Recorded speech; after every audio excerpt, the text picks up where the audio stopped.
Are you upset about something right now? Have you ever been upset about something before? Are you a human being? If yes to any of those questions, this live is for you. Roy is going to be joining me in a few moments, and we're going to talk about upsets. We're going to talk about the 3 key things that cause upsets and how we can actually minimize and maybe even disappear the things that we are commonly upset about, that are taking us out of our connections, that are taking us out of who we really want to be in relationships. So let me just bring in Roy here, and we'll begin this conversation.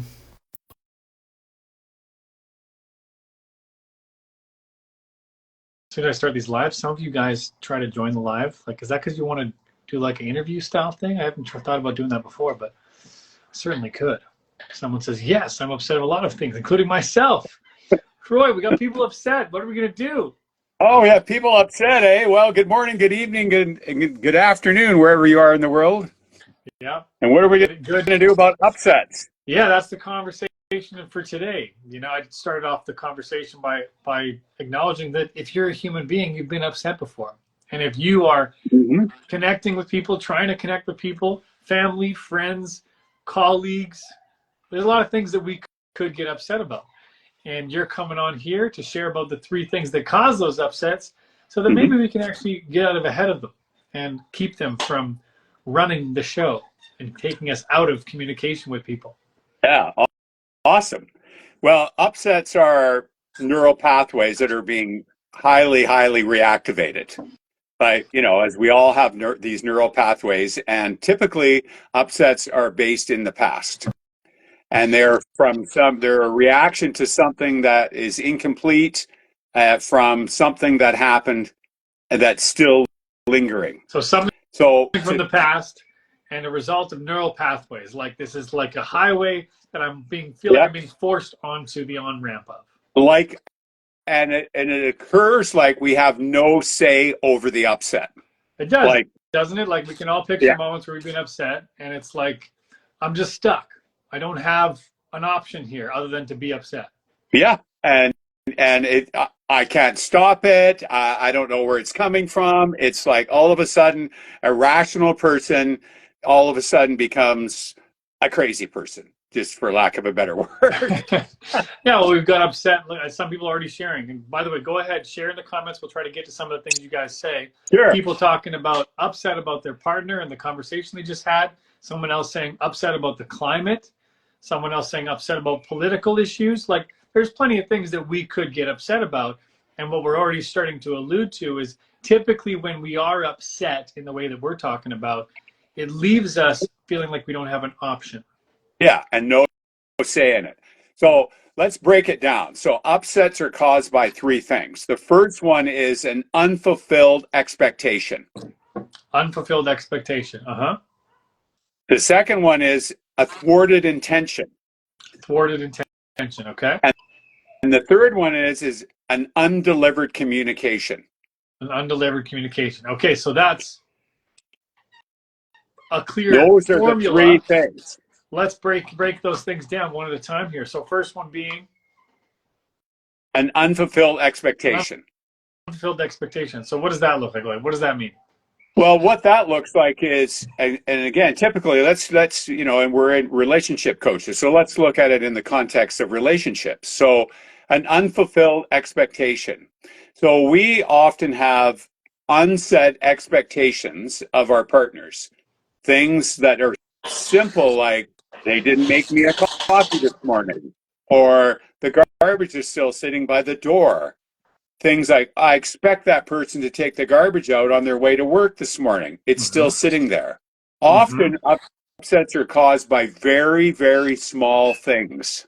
I expected you to say thank you after I brought you a sandwich because I thought you might be hungry. And you didn't do it as soon as I saw you. Or I expected you to fold the laundry, and instead you just took your own laundry out and left mine sitting in the dryer. I expected all these you to call me when you get home. It's all over the place. It's all over the place. Unfulfilled expectations. I would actually say that my most popular Instagram post, we're now at over 13 million views, is about what I call a green flag, which is when you actually share and ask for what you want rather than assuming that they should just know. This is why this is such a huge topic for us to interrupt, because a lot of people are walking around in their relationships, some aware of it, some not aware of it, that people should just know how to treat me. People should know how to love me. People should know how to talk to me. People should know how to text me. And if they don't, then they're not the person for me. And I call bullshit on that. Yeah. What I really call, and what you're delivering right now, is there is a unspoken expectation. Unspoken, and then it becomes unfulfilled. Yeah, right. And now I'm free to be upset, aren't I? Yeah, and I'm entitled to be upset. I'm right about it, or righteously upset about it. Mm-hmm. So now we can see. So let's just break that down even more. So unfulfilled. So you said you're talking about unspoken first. Right. My apologies. Unfulfilled. No. But that's the key here. What happens with an unfulfilled expectation? It hasn't been spoken. Right. It's not been spoken. It hasn't been brought forward what we expect in a relationship. Typically that's what it is. So the key here for anyone listening here, I would highly recommend that you write these 3 things down, that they're right in front of you, because we'll get into this at the end, but these are the access to power in relationships, at work, anywhere where you have an upset that's happening or wanting to happen.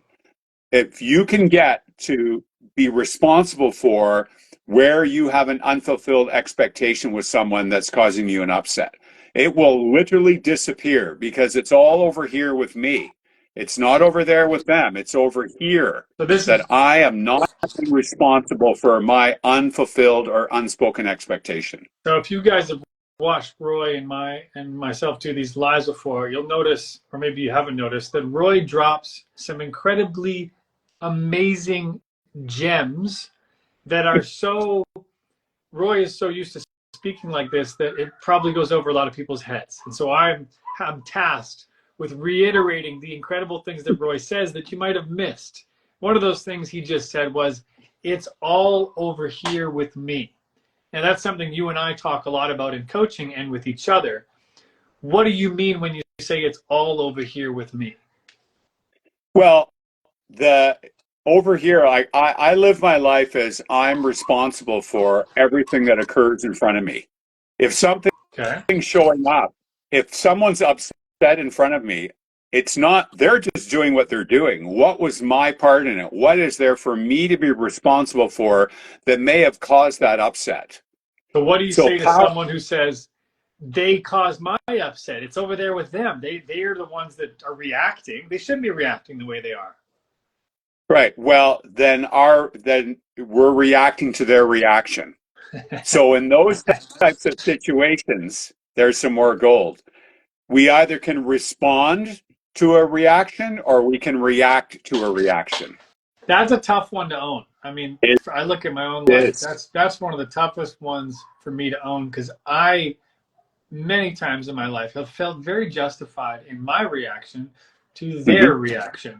But to actually go, okay, they're reacting. All my attention is on their reaction, and now I'm reacting to their reaction. That takes incredible self-awareness, and I would actually argue incredible vulnerability to actually own that. Yes, exactly. So that we could go into whole topics and do a whole live on just unfulfilled expectations. And this, by the way, that's why we have a coaching program, and that's why I work with people one-on-one and in a group. Don't forget to apply for coaching if you want to go deeper. This is just surface that we do here. Go on. Yeah, thank you, Simon. So let's go into that some more. So we're taking responsibility. So I'm of the belief that it's always 100% over here, and if they choose, 100% over there. It's someone else's choice whether they want to be 100% responsible for what's occurring in front of them or how their life goes. We can't make anyone be 100% responsible. That is also another unfulfilled expectation that we have of partners, friends, coworkers, our bosses. Well, I did my part. They're not doing their part. There's the righteousness and the justification.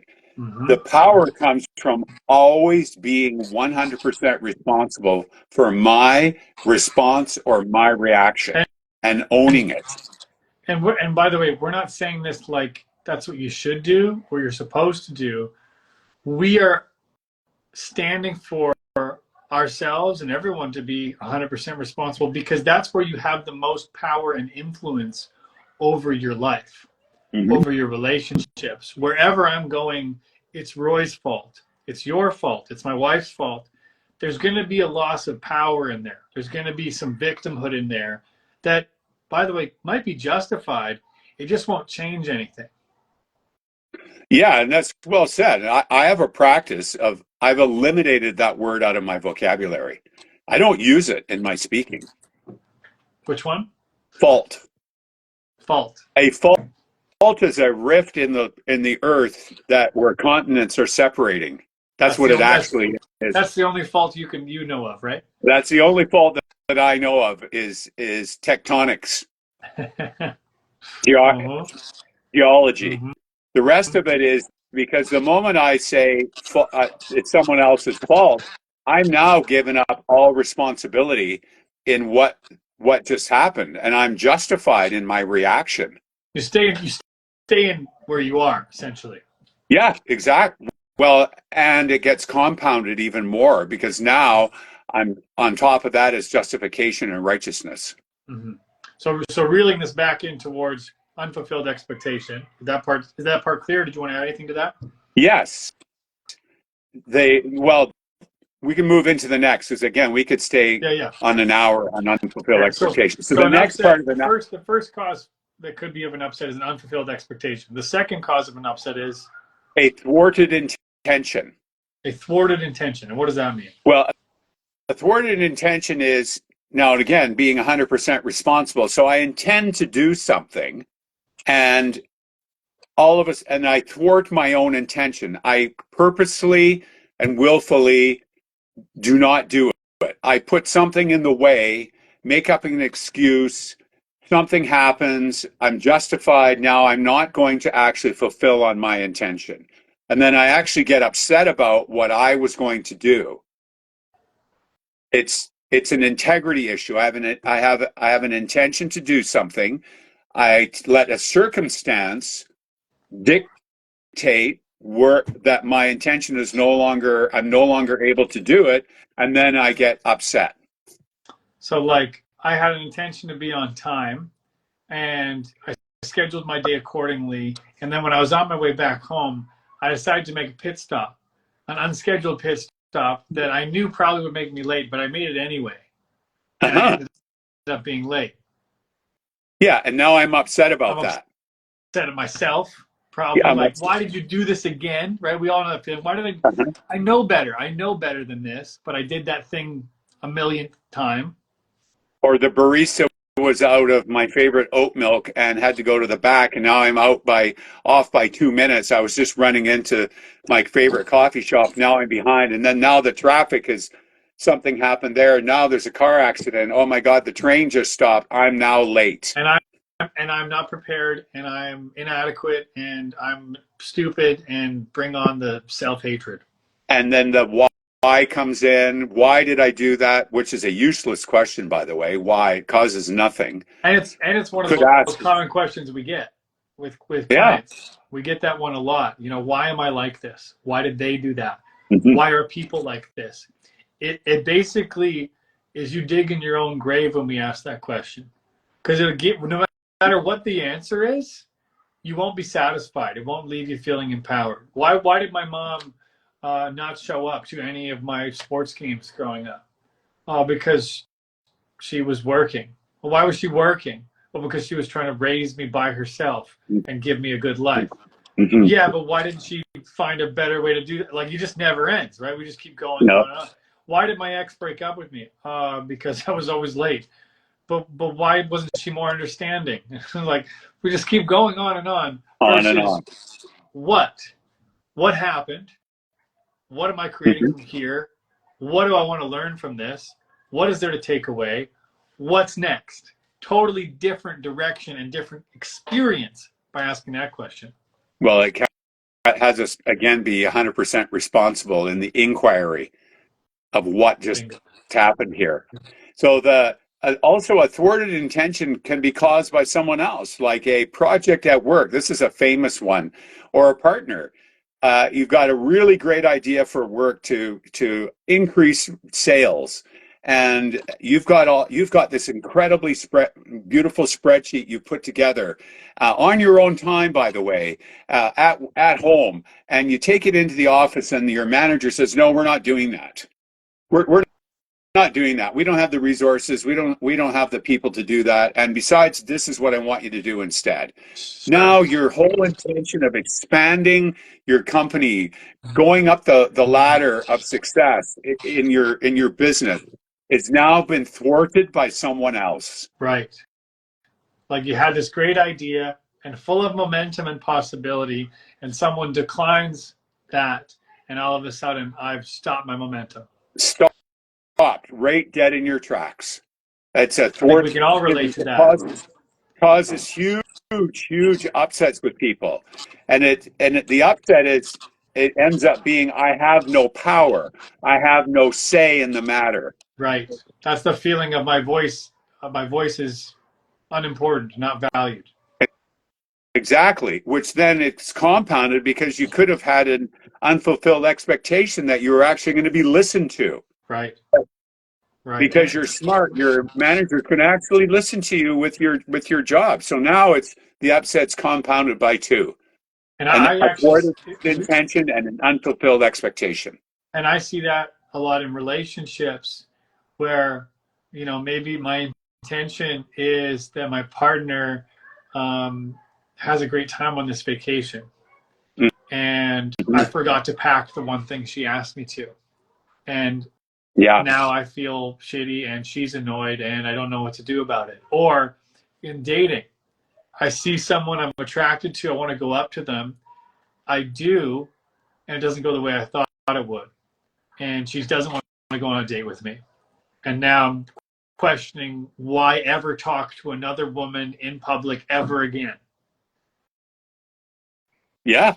Those are very common things.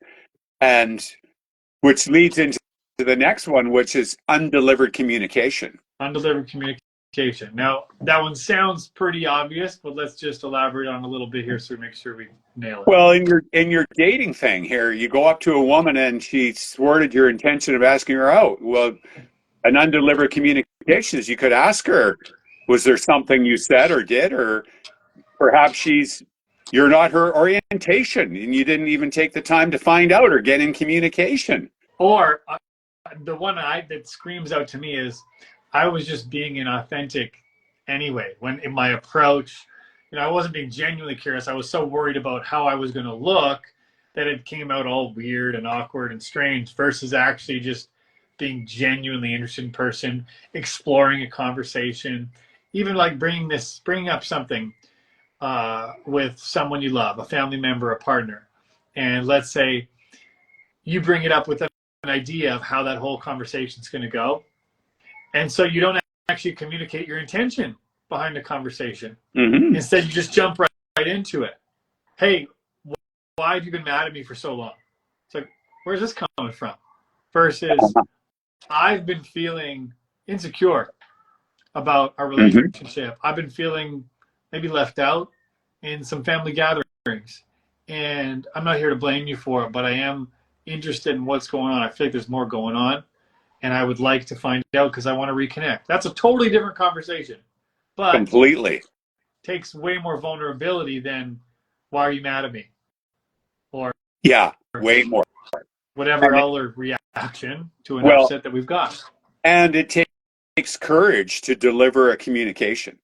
Especially one if there's the opportunity for an upset.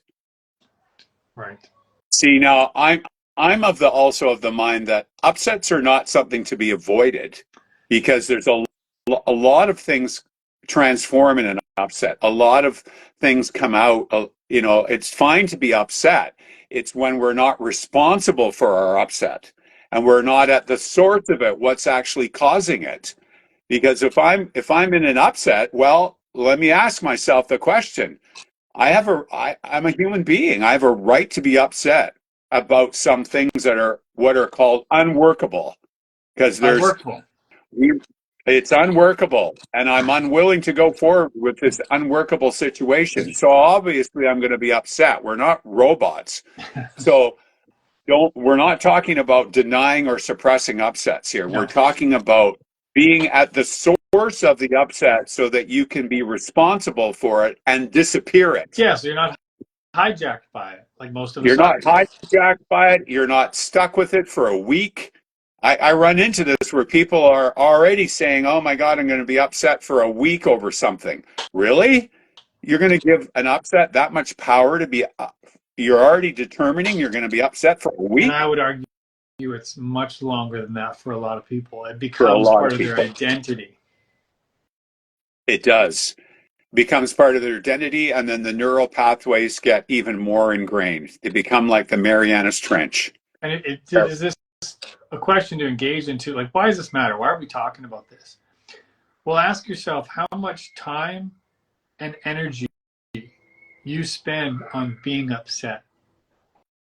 What do you miss out on? What does it cost you to be angry at your parents, to be misunderstood by your partner constantly, to be quieting your own voice? What's the ripple effects? You might have a bunch of great ideas. You might be missing a bunch of love right in front of you, but we're too distracted by this upset. Mm-hmm. Yeah. And so, Well said. if we can get to the source of that with these 3 examples, we can start to, as you say, disappear the upset. Mm-hmm. So why don't you share more about that and how to use what you're talking about? Well, disappear. First of all, it's all whether it's about am I actually out to cause the upset to disappear, or am I going to engage in it? Another difficult question to own. Yes. I've got a call with you. I remember calling you. This one just sticks in my head so clearly. You know, if you don't, many of you guys know who Roy is, many of you don't. So Roy is on the coaching team. Roy leads the Level of Fear program. And Roy was one of my first personal coaches. Roy worked with me on some of the most challenging areas of my life. And I remember calling him one time, and I was upset. But I was upset at everything. I was upset at traffic. I was upset at women. I was upset at my job. I was upset at who I work with. I was angry at the world. And I called him. And Roy said, okay, are you ready for some coaching? And I said, no, I am ready to be upset. That's the only thing I'm ready for, and I'm going to keep being upset. And he said, okay, great. Give me a call when you'd like some coaching. And just in the time it took for Roy to say that, I was like, oh, okay, yeah, this is stupid. It's costing me a bunch of stuff. I don't want to keep being upset. So let's bring on the coaching. Let's look where I can be responsible. But it actually has integrity for us to go, I'm pissed at my mom, and I'm going to stay pissed at my mom. I'm choosing to do that. Mm-hmm. Okay, fine. But what doesn't work is saying that you're not when you actually are. Mm-hmm. Pretending that you want to make things better when you're still being righteous about how shitty the world is, or the economy, or men, or women. Until we can own that we are responsible for our opinions about that, we're staying upset and stuck. Yes, we are. Very much so. So it's the moment that we are ready to own what the upsets are caused by, we can then break them down and start to look, is this an unfulfilled expectation I have of something? Is it a thwarted intention I'm dealing with? Or do I have an undelivered communication? Or am I suppressing someone else from delivering a communication to me that I know very well they want to talk to me, and I'm thwarting their intention of talking to me? A lot of places to look. It goes like this. It's back and forth. Yeah. Upsets are reciprocal. They're always going back and forth. It's never one-sided. Yeah, we're not trying to give you guys a bunch of stuff to think about here. You know, we just inviting you to look at where you can have power when you're upset. Mm-hmm. You know, what's my expectation here? Have I been in communication about that. Am I following through and committed to my intention, or am I letting myself be stuck somewhere here? There's opportunity Yeah, and all those ways. when we ask ourselves these questions, we may have an unfulfilled expectation, we may have a thwarted intention, or we may have an undelivered communication. We could be one, it could be two, it could be any combination of them, or it could be all three are going on. Mm-hmm. And the longer that we're in an upset about one particular thing, chances are it's all three. Mm-hmm. So when we break it down and actually get responsible for what is it, which one of these or a combination of them, then we can actually own it and see that, oh, it's not as bad as I thought it was. I've just got an unfulfilled expectation, and now I'm going to get in communication and actually have a conversation and actually I think take responsibility. this skill to me is so valuable because this is relationships. I look at my wife and I, and it's like, if we don't communicate our expectations and get really clear about them and actually make clear agreements around them, it's like just a week could be really hard because there's so many different things. We all have our individual challenges and individual thing that we're up to. And often we're assuming everybody else is in the same boat. But everybody else has their own individual things that they're thinking. And we're walking around thinking they should think like me. Today, for example, typically me and my wife, we plan out our week, certain things that we want to do. And then I share with her when my calls are, my coaching calls, so that we can work out, okay, who's taking care of our son and when, and we want to go to the gym or we want to go for a walk or there's a place that you want to be at. It's like, okay, when do you want to do that? Is that enough time for you to eat in between? Are you going to feel tired? Maybe, if we're with our son for a long time by ourselves, you might want to switch. It's like, that takes communication, whereas easily we could be like, I've been with him for 6 hours straight. Why didn't you offer to take him? So, maybe I thought you were enjoying that. It's like, that thing is the source of so much conflict in relationship. You guys, it seems small, but you do that thousands of times in a relationship, and you're either doing it well, on your way to deeper connection and more love, or you're doing it not so well, and you're on your way to divorce or breakup. And guess what we do next? We just repeat it with the next person because we haven't learned this skill. And this stuff is trainable.